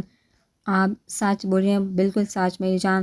میری تو خود کی یہ خواہش ہے کہ میری بیٹی میرے سامنے میرے پاس ہے۔ میں انشاءاللہ تمہارے ابو سے بات کر کے تمہاری دادی سے بات کرتی ہوں۔ اسپاس بیگم اس کی پیشانی پر بوسہ دے کر بولی، شکریہ امی۔ ایان انہیں اپنے ہزار میں لے کر خوشی سے بولا، امی ایفی مان جائے گی، مطلب اگر اس نے انکار کر دیا تو؟ ایک نئی پریشانی نے ایان کے دل و دماغ میں جگمنا نہیں کرے گی انکار، وہ اپنی بڑی امی کا مان کبھی نہیں توڑے گی، مجھے یقین ہے وہ مان جائے گی۔ اچھا اب سو جاؤ، رات کافی ہو گئی ہے۔ صباح بیگم یہ بول کر کمرے کے دروازے کی طرف بڑھی تو انہیں ایسا محسوس ہوا جیسے کوئی حولہ ادھر سے گزرا، لیکن جب وہ باہر آئی تو کوئی نہیں تھا۔ میرا وہم ہوگا، وہ خود سے بول کر اپنے کمرے کی طرف چل گئی، جبکہ ایان نے مسکراتے ہوئے بیڈ پر موجود تکیے کو زور سے خود میں بھیجا۔ تم بہت جلدی مہری ہوگی پھر صرف ایان کر ڈیزی کی، وہ خود سے بول کر آنکھیں موند گیا۔ حال سراب کی کافی اذان ٹائلز پر بلیک ٹی شرٹ اور بلیک ٹراؤزر پہنے اپنی سوچوں میں گڑ کر مرر کے دیوار پر دونوں ہاتھ ٹکائے کھڑا تھا۔ خالد کی آواز پر اس نے چونکا۔ خالد کو دیکھا، اس کی بری آنکھوں میں موجود ہوئی اس کے شدید اضطراب کی کیفیت کو ظاہر کر رہی تھی۔ تھینکس خالد، صرف ایک حالت جو پچھلے 4 سالوں سے اس کے ساتھ تھا، اسے سمجھتا تھا، اس کی زندگی کے ہر پہلو سے واقف تھا۔ ڈیوٹی ٹائم میں وہ ایک سیکرٹری کی، جبکہ رات کے وقت اس کا دوست بن جاتا، لیکن سر کہنے کی اتنی عادت پختہ تھی کہ اسے چھوڑ بھی نہیں سکتا تھا۔ اس کے شکریہ کا جواب خالد نے بس مسکرا کر دیا۔ سر آپ سے ایک بات پوچھوں؟ کافی خاموشی کے بعد خالد کی آواز نے ان دونوں کے درمیان اندھیرے میں موجود خاموشی کو توڑا۔ کیا پوچھنا ہے؟ خالد اذان نے سوالیہ نظریں خالد کے چہرے پر گاڑی۔ سر وہ ویڈیو اور تصاویر جو آج بنائی گئی تھی ان کا کیا کرنا ہے؟ کیونکہ تقریباً سب نیوز چینل اور سائبر کرائم سے بات ہو گئی ہے۔ جو ویڈیو وائرل ہوئی تھی وہ بھی ڈیلیٹ کر دی گئی ہے، اور باقی اب کوئی ویڈیو وائرل نہیں ہوگی۔ مجھے تمام ویڈیوز اور تصاویر کو پین ڈرائیو میں سیو کر کے دو اور اپنے پاس سے ڈیلیٹ کر دو، لیکن یہ کام تم دیکھے بغیر کرو گے؟ اذان کی آخری بات پر خالد نے مسکرا کر اپنا سر اسپاٹ میں ہلایا۔ وہ جانتا تھا کہ وہ افواف کے معاملے میں بہت حساس ہے، وہ دیکھے بغیر مطلب جس فولڈر کو کاپی پیسٹ کرنا ہے اس فولڈر کو کھولنے کی اجازت نہیں تھی۔ سر آنش اور حائم کیسے ہیں؟ خالد کے سوال پر اذان کا دائیں ہاتھ، جس میں کافی دکھاوا تھا، بر وقت مضبوطی سے اس نے اپنے احساسات پر قابو پایا تھا۔ ٹھیک، ایک لفظی جواب دے کر خالد نے بساطت سے دیکھا، جس کی آنکھوں میں سرخی تیزی سے بڑھ رہی تھی۔ 1 سال پہلے تو اسے معلوم ہوا تھا کہ وہ 2 جڑواں بچوں کا باپ ہے، جب ان دونوں کو ایک پارک میں عفاف کے ساتھ دیکھا تھا اور وہ ماما پکار رہے تھے۔ عفاف کو کتنا بدنصیب باپ تھا جو بچوں کا سامنا نہیں کر سکتا تھا۔ خالد سے بہتر کون جانتا تھا؟ جب اسے معلوم ہوا تھا تو وہ کتنا رویا تھا، کتنا تڑپا تھا ان دونوں کے لیے۔ 2 ماہ شدید ڈپریشن میں رہنے کے بعد اس کا نروس بریک ڈاؤن ہوا تھا۔ ایک ہفتہ ہاسپٹل میں رہ کر واپس گھر آ گیا، شاید اپنی تنہائی کا سوچ کر وہ واپس زندگی کی طرف لوٹا تھا۔ صبح 1 بجے آپ کا شوٹ ہے نئے پروجیکٹ کے لیے۔ خالد نے بات بدل کر گویا اس پر احسان کیا تھا۔ پروجیکٹ کا نام کیا ہے؟ خالد دل جب کیا بیان۔ خالد کے جواب پر بولنا چاہتے ہوئے بھی مسکرایا تھا۔ اچھا نام ہے، ڈائریکٹر کون سا ہے؟ رحمان ملک۔ ٹھیک ہے، جاؤ اور آرام کو، میں تھوڑی دیر تک سو جاؤں گا روم میں۔ روم میں اذان نے سنجیدگی سے اسے کہا تو وہ اپنا سر اسباب میں ہلا کر وہاں سے چلا گیا، جبکہ وہ ایک بار پھر سے اندھیرے اور تنہائی کو اپنا ساتھی بنا کر خاموشی سے ٹھنڈی ہواؤں کو محسوس کرنے لگا۔ ماما اٹھیے نا، مجھے آپ سے بات کرنی۔ آنش کب سے سوئی ہوئی عفاف کو اٹھا رہی تھی، جو شاید 2 گھنٹے پہلے ہی سر درد کی وجہ سے سو گئی تھی۔ کیا بات ہے؟ عفاف نے اپنی سرخ آنکھوں کو کھول کر اپنی بیٹی کے معصوم چہرے کی طرف دیکھا، محبت سے پوچھا۔ ماما آپ نے پرامس کیا تھا کہ آج ہم دونوں شاپنگ پر چلیں گے اور آپ مجھے گڑیاں دلائیں گی۔ آنش منہ بسوڑتے ہوئے بولی، بیٹا پلیز، آج ماما کی طبیعت ٹھیک نہیں، کل چلیں گے۔ ماما آپ نے کل بھی ایسا ہی کہا تھا۔ آنش کی چھوٹی سی بری آنکھیں لمحے میں نم ہونے کو تیار تھی۔ عفاف نے بے سادہ اسے اپنی گود میں بٹھایا اور اس کی دونوں آنکھوں پر اپنے لب رکھتے ہوئے بولی، آپ نیچے چلو، میں چادر لے کر آتی ہوں۔ آنش ہنستے ہوئے بیڈ سے اتری تھی اور تقریباً بھاگتے ہوئے نیچے گئی تھی۔ عفاف نے اڑ کر منہ ہاتھ دھویا اور الماری سے چادر نکال کر وہاں سے اپنا ہینڈ بیگ بھی لیا اور نیچے کی طرف چلی گئی۔ جیسے ہی لاؤنج میں عارفہ بیگم کو کلثوم سے باتیں کرتے تھے، ایفی بیٹا کہیں جا رہی ہو؟ اسپاس بیگم جو کچن سے نکل کر دوپٹے سے ہاتھ پونچھتے عفاف کو چادر میں دیکھا بولی، جی بڑی امی، وہ آنش نے اسکول میں اپنے دوست کے پاس کوئی گڑیا دیکھی تھی، وہی لینے کی ضد کر رہی ہے۔ میں نے منع بھی کیا لیکن مان ہی نہیں۔ عفاف نے سنجیدہ لہجے میں جواب دیا، بیٹی تو بس بہانہ ہے، اور یہ کیوں نہیں کہتی کہ آوارہ گردی کرنے جا رہی ہو؟ عارفہ بیگم کی زبان سے نکلے الفاظ کسی نشتر کی طرح اس کے دل میں پیوست ہوئے تھے۔ وہ لب بینچ کر رہ گئی تھی۔ ایفی بیٹا عادی کو ساتھ لے جانا، کلثوم بیگم نے نرمی سے عفاف کو دیکھ کر کہا۔ وہ دادی عادی کو کال کی تھی میں نے، لیکن وہ اپنے دوستوں کے ساتھ کچھ مصروف ہے، میں ٹیکسی سے چلی جاتی ہوں، ویسے بھی آدھے گھنٹے کا تو راستہ ہے بازار کا۔ عفاف کے جواب پر کلثوم بیگم نے اپنے سر اسباب میں ہلایا اور مسکرا کر نرم لہجے میں بولی، بیٹا دھیان سے چانا، اللہ تمہارا حامی اور ناصر ہو۔ عفاف پلٹ کر لاؤنج کا دروازہ عبور کر کے تھی اور گارڈن میں موجود آنس کو لے کر باہر کی جانب بڑھ گئی تھی۔ تمہاری بے روحی جائز ہے، تمہاری بے اعتنائی بھی مرد ہے، بس ایک بار مجھے اپنی زندگی میں شامل کر لو سارا، پلیز ٹرائی ٹو انڈرسٹینڈ۔ میں تم سے محبت نہیں کرتا، میری محبت کوئی اور ہے۔ اذہان جذباتی ہو کر کردار کو نبھانے کا فن رکھتا تھا۔ آج بھی اس کا شاپنگ مال میں شوٹ تھا جہاں ہیروئن صاحبہ بڑے شاپنگ مال میں ہیرو سے اپنی محبت کا اظہار کر رہی ہوتی ہے۔ کافی لوگ ارد گرد جمع تھے جو یہ سین دیکھ رہے تھے۔ اذہان مقابل لڑکی جس کا نام وشما تھا خوبصورتی سے کردار کو نبھا رہے تھے۔ میں نے کب کہا ہے کہ تم اسے چھوڑ دو؟ میں تو یہ بول رہی ہے کہ مجھے بھی اپنی زندگی میں تھوڑی سی جگہ دے دو، میری زندگی تمہارے بنا رک جائے گی۔ عادل پلیز سارا، اگر میں تمہیں اپنی زندگی میں شامل کرنے کا سوچتا ہوں تو میری محبت کا ضمیر زور زور سے دستک دیتا ہے کہ میں ہیرا سے بے وفائی کر کے گناہ کروں گا۔ میں ویسے ہی بہت گناہ گار ہوں سارا، اور ہیرا سے بے وفائی گویا دنیا پر جہنم کو خرید لوں گا۔ اذہان نے اپنا ڈائلاگ رخ موڑ کر بولا تھا، لیکن جیسے اس کی نظر عفاف پر پڑی گویا وہ تھم سا گیا تھا۔ بڑی سی چادر میں خود کو ڈھانپے آنچ کا ہاتھ پکڑ کر وہ ایک شاپ سے نکل کر دوسری میں داخل ہوئی تھی۔ اذہان نے ڈائریکٹر کی طرف دیکھا اور سنجیدگی سے بولا، پیک اپ پلیز۔ یہ بول کر وہ اسی شاپ کی طرف چلا گیا تھا جہاں آنش اور عفاف تھے، جبکہ پیچھے سب اس کے موڈ سے واقف تھے۔ رحمان ملک نے پہلے تو غصہ کیا تھا لیکن پھر بعد میں حالت کے معافی مانگنے پر وہ ذرا ڈھیلے پڑے تھے۔ ماما مجھے وہ والی گڑیا چاہیے۔ عفاف جو بازار بند ہونے کی وجہ سے سارے ساتھ والے شاپنگ مال میں آ گئے تھے، آنس کو لے کر اب پچھتا رہی تھی کیونکہ یہاں ہر چیز کی 10 گنا قیمت زیادہ تھی۔ ایکسکیوز می بھائی، وہ ڈال دکھا دے۔ عفاف نے ایک باربی ڈال کے پیک کی طرف اشارہ کیا تو وہ دکاندار سہلا دے وہ پیک لے کر آئے جو دیوار کے ساتھ لٹکا تھا۔ وہ لا کر عفاف کے سامنے رکھا۔ کتنے کا ہے؟ 3000۔ عفاف کو قیمت سن کر جھٹکا لگا۔ عفاف نے اپنا بیگ کھولا تو اندر 2000 اور 100 کے کچھ نوٹ تھے۔ اس نے ایک دفعہ پیسوں کو اور ایک دفعہ آنش کو دیکھا جس کے چہرے کی خوشی دیدنی تھی۔ بھائی اس کی پرائز کچھ کم نہیں کر سکتے آپ؟ عفاف جھجھک کر بولی۔ اس آدمی نے حیرت کا مظاہرہ کیا لیکن جلد ہی اپنی حیرت پر قابو پاتے ہوئے گویا ہوا، دیکھیے مس، آپ اس وقت لاہور کے سب سے اچھے اور بڑے شاپنگ مال میں کھڑی ہیں اور ہماری شاپ کے باہر فکس پرائز مینشن ہے، ہم پرائز کم نہیں کر سکتے۔ آپ اپنی رینج بتا دیں، میں اس حساب سے آپ کو کچھ دکھا دیتا ہوں۔ اس آدمی کا انداز نارمل تھا لیکن عفاف کو ایسا لگ رہا تھا جیسے سر عام اس کی بےعزتی کی جا رہی ہو۔ آن بیٹا، آپ کوئی دوسری ڈال پسند کر لو نا، یہ والی مجھے اچھی نہیں لگی۔ عفاف نے ساتھ کری آنچ سے کہا، ماما مجھے یہ پسند ہے۔ آنچ مسکراتے ہوئے بولی۔ عفاف نے شرمندگی سے نظر سامنے کر آدمی پر ڈال کر بولی، بھائی میرے پاس یہ 2000 اور 300 روپے ہیں، آپ یہ رکھ لیں اور باقی کے پیسے میں کل تک آپ کو دے جاؤں گی۔ عفاف جانتی تھی آنچ گھر جا کر روتی رہے گی، اس لیے شاپ کیپر سے بولی، مس آپ کچھ اور پسند کر لیں۔ اس کے جواب میں صاف انکار تھا۔ عفاف نے ساحل آنچ کے ہاتھ سے وہ باربی ڈال کا پیک لے کر کاؤنٹر پر رکھ دیا۔ ہم کل آ کر لے جائیں گے لیکن ماما مجھے ابھی چاہیے یہ۔ عفاف نے سردی سے اسے تنبیہ کی، ماما مجھے ابھی یہ ڈال چاہیے ورنہ میں آپ سے کٹی ہو جاؤں گی۔ آنچ کی آنکھیں لمحے میں نم ہوئی تھی، وہ شروع سے حساس تھی، وہ بہت غم ضد کرتی تھی، اپنی من پسند چیز نہ ملنے پر رو پڑتی تھی اور آج بھی وہ یہی کر رہی تھی۔ چلو بیٹا گھر چلتے ہیں، دادا ابو سے پیسے لا کر ہم کل لے جائیں گے۔ ماما مجھے نہیں جانا آپ کے ساتھ، آپ خود چلے جائیے۔ یہ بول کر آنچ دروازے کی طرف بھاگی جب اندر آدھے شخص سے ٹکرا، جبکہ عفاف کا تو مانو رنگ پاک ہو گیا تھا۔ اذہان کو جہاں دیکھا اور دکاندار اتنے مشہور ایکٹر کو اپنی شاپ پر دیکھا، اسے یہ تو معلوم تھا یہاں ایک ڈرامے کا شوٹ ہے، لیکن وہ اذہان کا دیدی کا تھا یہ تو نہیں معلوم تھا۔ اور دوسری طرف عفاف کو یہ لگا تھا وہ انجان اپنے اللہ سے دیہات ہے۔ اذہان نے بے سہادہ آنچ کا بازو پکڑ کر گرنے سے بچایا تھا۔ آنچ سر جھکا کے جبکہ آنسو سہگل پر مسلسل بہہ رہے تھے۔ اذہان کنٹو کے بل بیٹھا اور آنچ کا چہرہ اوپر اٹھایا، اس کے آنسو گویا اذہان کو دل پر گرتے ہوئے محسوس ہوئے تھے۔ آج پہلی بار وہ اپنی اولاد کو اپنے روبرو دیکھ رہا تھا۔ کیا ہوا پرنسس، آپ رو کیوں رہی ہو؟ اذہان اس کے آنسو اپنی انگلیوں سے صاف کرتے ہوئے بولا، مجھے وہ ڈال چاہیے لیکن ماما نہیں لے کر دے رہی۔ آنچ نے شاپ کیپر کے پاس پڑی ڈال کی جانب اشارہ کیا تو عفاف سٹپٹا کر نظر جھکا گئی کیونکہ اذہان کی نظر خود پر محسوس کرتے ہوئے شرمندگی محسوس ہو گئی تھی۔ آئیے میں آپ کو دلا دیتا ہوں وہ والی ڈال، انفیکٹ آپ کو جو چاہیے وہ لے کر دوں گا، آپ آئیے۔ نہیں ماما بولتے ہیں اجنبی لوگوں سے کچھ نہیں لیتے اور میں آپ سے کچھ بھی نہیں لوں گی۔ اس کے بعد پر اذہان مسکرایا تھا، بیٹا میں آپ کا انکل ہوں اور آپ کی ماما مجھے اچھے سے جانتی ہیں۔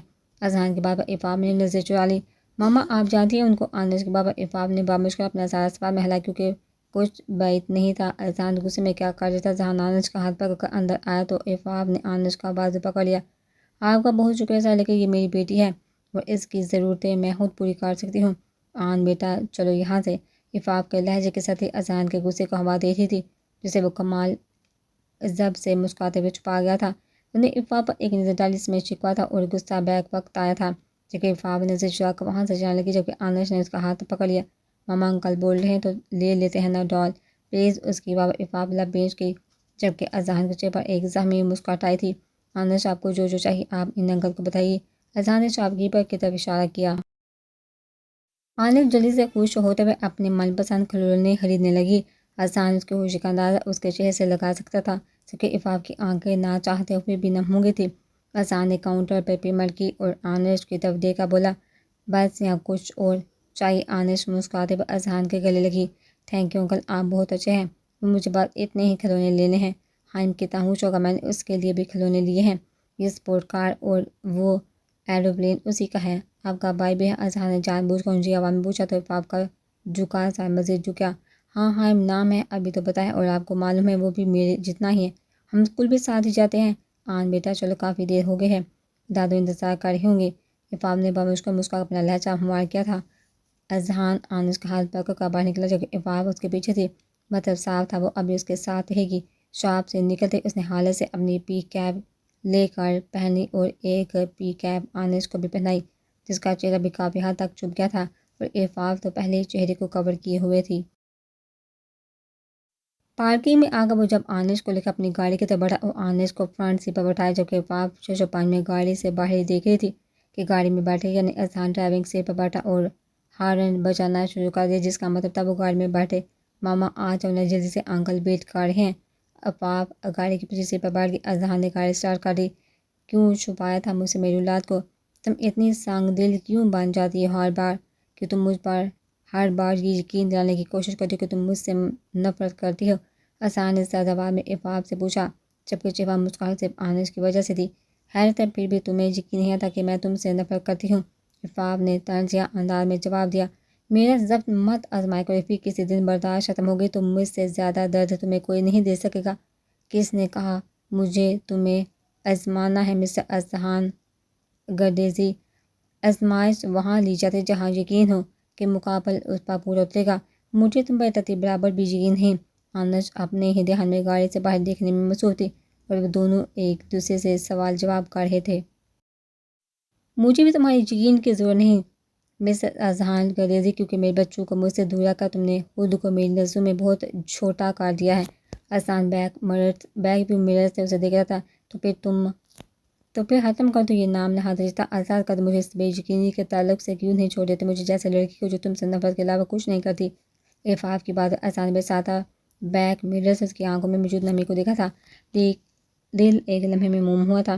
محبت کی یہی تو برا ہے، محبوب کے آنسو کو دیکھا دل پتھر سے موم ہو جاتا ہے۔ محبوب کے آنسو گویا پتھر پر شکار کی طرح دل کو نرم کر دیتے ہیں۔ وہ تو بھول ہی گیا تھا کہ اس نے جدائی کی کوئی بات بھی کی ہے۔ اگر تم نے رونا شروع کیا تو میں اپنے گھر لے جاؤں گا تم دونوں کو، اذہان اسے گھور کر بولا۔ عفاف نے جلد سے اپنے آنسو صاف کیے، کیونکہ وہ مذاق میں بھی اپنا کہا پورا کرنے کی پوری کوشش کرتا تھا۔ اس کے آنسو صاف کرنے پر اذہان کی مسکراہٹ لبوں کو چھو کر غائب ہو گئی تھی۔ گھر کے سامنے گاڑی روکا وہ باہر نکلا اور آنش کو گود میں اٹھا کر باہر نکل کر عفاف کے لیے دروازہ کھولا۔ بڑے سے بڑا شخص بھی باپ کی صورت میں ہو تو بیٹی کو شہزادی کو رکھتا ہے، شوہر کی صورت میں ہو تو بیوی کے لیے صاحبان محبت کا پیکر ہوتا ہے۔ دونوں دروازے کی طرف بڑھے تھے جب آنش اذہان کو گاڑی کے پاس کھڑا دیکھ کر بولی، انکل آپ بھی آ جائیے ہمارے گھر، میں آپ کو سب سے ملواتی ہوں۔ آنش کی بات پر وہ چاہ کر بھی منع نہیں کر سکا، لیکن بڑھتے قدموں کو زنجیر تو عفاف نے ڈالی تھی۔ بیٹا انکل کو کچھ کام ہے، ویسے بھی امیر لوگ ہم جیسوں کے گھر میں نہیں رہتے، آپ جا سکتے ہیں، آپ نے جو میری بیٹی کو کھلونے لے کر دیے ان کی قیمت کل آپ کے گھر پہنچا دوں گی۔ یہ بول کر وہ اندر کی جانب بڑھ گئی۔ محبوب کی یہی تو ہمیں کیا نام ہے، آئے تو محبت کو ماننے سے انکار کر دے۔ محبت اور نفرت دونوں ایک ہی سکے کے دو پہلو ہوتے ہیں، اگر اس سکے کو بار بار اچھالا گیا تو وہ سکہ اپنا قدر کھو دیتا ہے۔ اذہان نے بھی عفاف کی محبت کو ایسے ہی تو اچھالا تھا، کبھی اس سے نفرت اور کبھی محبت کا اظہار کرتا تھا۔ یہ وجہ تھی، اب وہ بے یقین ہو چکی تھی۔ ماضی نصرت بیگم جو پیاز کی وجہ سے اٹھ کر کچن کی طرف جا رہی تھی، ایان کے کمرے کے دروازے کے آگے عفاف کا نام سن کر رک گئی، لیکن جیسے ہی سباز بیگم کے قدموں کی آواز نزدیک سے آئی وہ جلدی سے اپنے کمرے کی طرف چلی گئی۔ ساری رات وہ مجھ سے رہی کیونکہ اپنی بیٹی کی آنکھوں میں موجود جذبوں سے وہ واقف تھے۔ صبح ہوتے وہ عفاف کے کمرے کی طرف گئی۔ پہ بیٹا اٹھ جا۔ اچھا امی، عفاف دوبارہ منہ کمل لیتے ہوئے بولی جو نصرت بیگم نے آتے ہی ہٹا دیا تھا۔ اٹھا، مجھے تم سے کچھ بات کرنی ہے۔ نصرت بیگم نے پیار سے اس کے سر کے گھنگھرالے بال سنوارے۔ وہ موندی آنکھوں سے انہیں دیکھ کر مسکرائی اور اٹھتے ہوئے بولی کیا بات ہے امی جس کے لیے مجھے آج صبح ہی اٹھا دیا؟ بھی تم جانتی ہو نا کہ تمہارے بڑے ابو کے ہم پر بہت احسانات ہیں۔ تمہارے باپ کی جانب پر انہوں نے ہی تمہیں باپ کی محبت دی ہے، اور تمہاری بڑی امی بھی تم سے کتنی محبت کرتی ہیں۔ وہ کیا گھر میں سب ہی تم سے محبت کرتے ہیں؟ امی صبح اتنی سینسٹیو کیوں ہو رہی ہیں؟ اور پلیز بلا تمہید بات کرے ورنہ مجھے دوبارہ سے نیند آ جائے گی۔ عفاف ان کی گود میں سار رکھے بولے عفاف تمہیں اپنی بہو بنانا چاہتی ہے؟ نصرت بیگم نے اس کی زندگی کی نویدی سنائی تھی۔ وہ ایک جھٹکے سے اٹھی تھی، اس کے چہرے پر حیا اور خوشی کے رنگ واضح ہوئے تھے۔ اذہان جو کل کہہ رہا تھا وہ سچ تھا۔ اس نے سچ میں سب سے اپنے اور میرے رشتے کی بات کر دی اور بڑی امی مان بھی گئی۔ وہ خوشی سے بولتی جب نصرت بیگم نے اسے ٹوکا وہ ایان کے لیے تمہیں مانگنا چاہتی ہے۔ خوشی ایک لمحے میں ختم ہوئی تھی، چہرے پر نہ سمجھی شاہ کے اثر ظاہر ہوئے تھے۔ لیکن امی وہ بھائی ہے میرے، میں کیسے، اور ویسے بھی میں اذہان کو پسند کرتی ہوں اور آپ یہ بات اچھے سے جانتی ہیں۔ تقریباً رو دینے کو تھی، میری بات دھیان سے سنو بھی۔ تمہاری بڑی امی کو تم پر بہت مان ہے۔ ان کا ماننا ہے کہ تم ایان کے لیے ہاں کر دو گی کیونکہ تم ان کی کوئی بات نہیں ٹالتی۔ تم ایان کے لیے ہاں کہو گی۔ مجھ سے انہوں نے ابھی کوئی بات نہیں کی کیونکہ وہ پہلے تم سے بات کریں گی، اور اگر تم نے انہیں منع کرنے کی کوشش بھی کی تو میرا مرا ہوا منہ دیکھو گی۔ نصرت بیگم نے سخت لہجے میں کہا تو عفاف نے بےیقینی سے انہیں دیکھا۔ امی ہم تو جانتی ہیں سب، اور وہ میرے دل میں دھڑکن بن کر دھڑکتا ہے۔ محبت کا پودا ابھی تو میں بویا تھا اور اب اسے جڑ اکھاڑنے کا بول گئے۔ مجھے زندہ لاش مت بنائیے پلیز۔ آخری بات پر اس کا لہجہ بڑھا گیا تھا، لیکن نصرت بیگم سخت دل بنی رہی۔ تمہیں اپنے اس دماغی فطور کو یہی ختم کرنا ہوگا، اور جو بھی ہے اس سے ختم کر دو کیونکہ میں ان کے سامنے شرمندگی نہیں اٹھا سکتی۔ اپنی بری ماں کو اس عمر میں ذلیل کرواؤ گی کیا؟ گھر میں داخل ہوتے ہوئے تو اس نے شکر کیا تھا گھر کے لاؤنج میں کوئی نہیں تھا۔ وہ جلدی سے سیڑھیاں چڑھتے ہوئے اپنے کمرے میں آ گئے تھے اور آنس بھی اس کے ساتھ ہی تھی۔ آن بیٹا آپ نے کسی کو نہیں بتانا کہ یہ گفٹ آپ کو ایک انکل نے لے کر دیے ہیں ورنہ سب ناراض ہو جائیں گے۔ کمرے کے دروازے کو لاک کرتے ہی اس نے آنس سے کہا اوکے ماما۔ آنس مسکراتے ہوئے بولی۔ عفاف ریلیکس سی آگے بڑھی اور اپنی چادر اتار کر بیڈ پر کی۔ ماما وہ انکل کون تھے؟ آنس کی وہ عفاف جو بیڈ پر بیٹھنے لگی تھی جھٹکے سے بولی۔ عفاف اسی سوال سے تو ڈری تھی۔ آن ایک پرامس کرو گی؟ کیسا پرامس ماما؟ آنس نے ناسمجھی سے اپنی ماں کو دیکھا۔ وہ انکل تمہارے پاپا ہیں، یہ بات تم کسی کو نہیں بتاؤ گی؟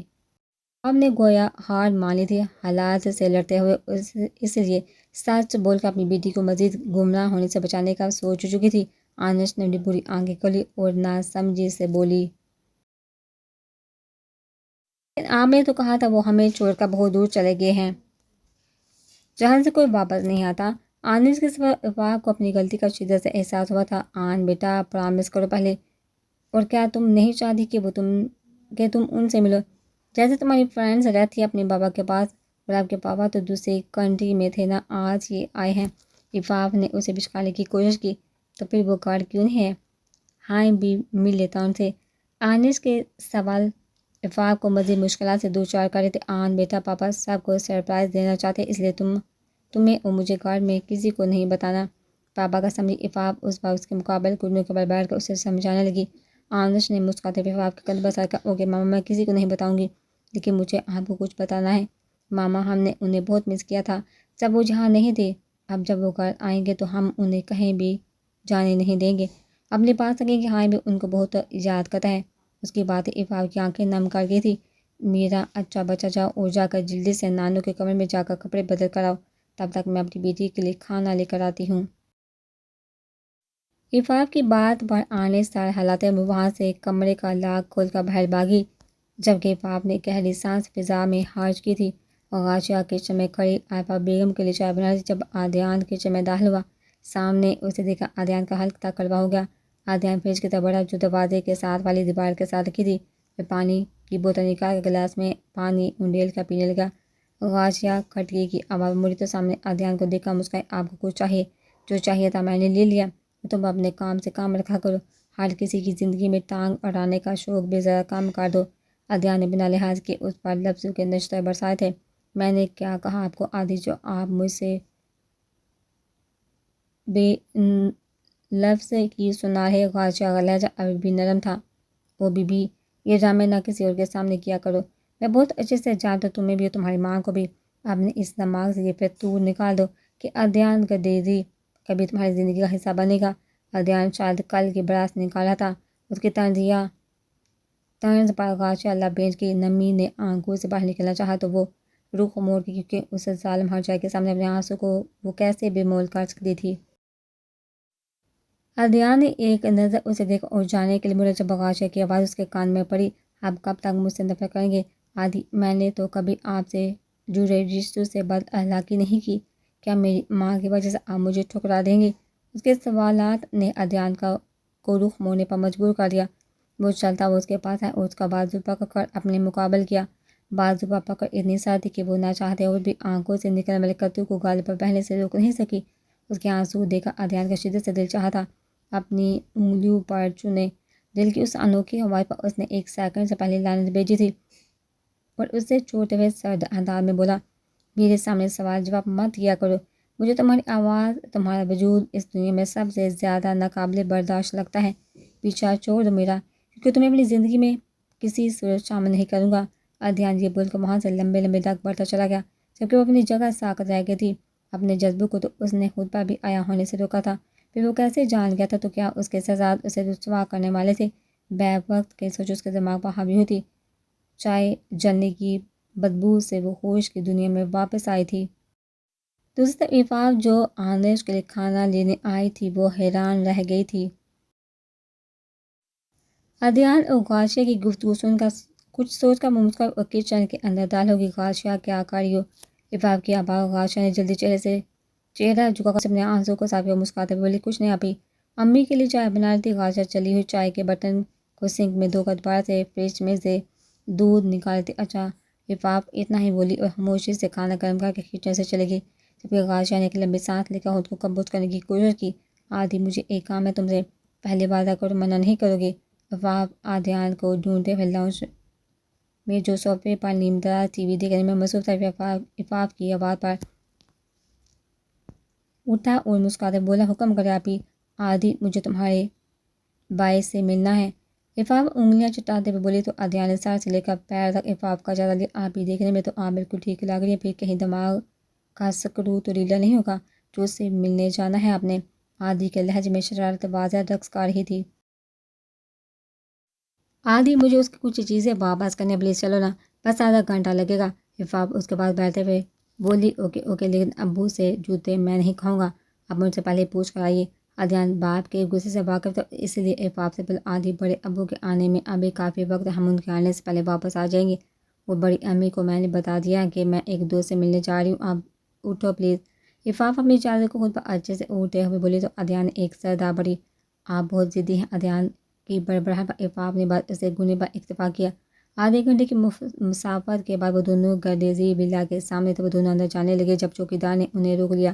جی، کس سے ملنا ہے آپ کو؟ اذہان صاحب گھر پر ہیں کیا؟ ادھیان نے چوکیدار سے پوچھا۔ جی ہیں تو گھر پر، لیکن آپ کون؟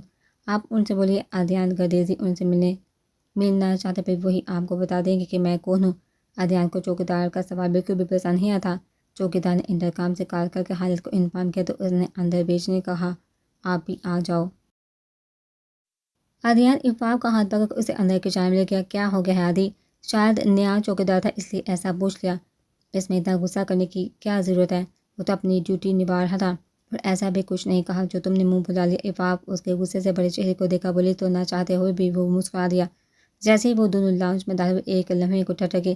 لاؤنج میں 3-4 صوفے سیٹ موجود تھے، جگہ جگہ نفاذ سے سیٹ گئے ڈیکوریشن پیس اور ایک بڑی سی LED، ہر چیز رائل بلو اور سفید رنگ کے کمبینیشن میں رہنے والے کے ذوق کا منہ بولتا ثبوت تھی۔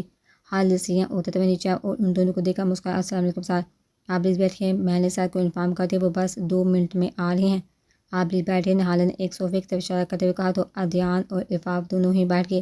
رانیہ حالت نے ایک میڈ کو آواز دی۔ ایک 18 سالہ لڑکی مسکراتے ہوئے کچن سے باہر آئی۔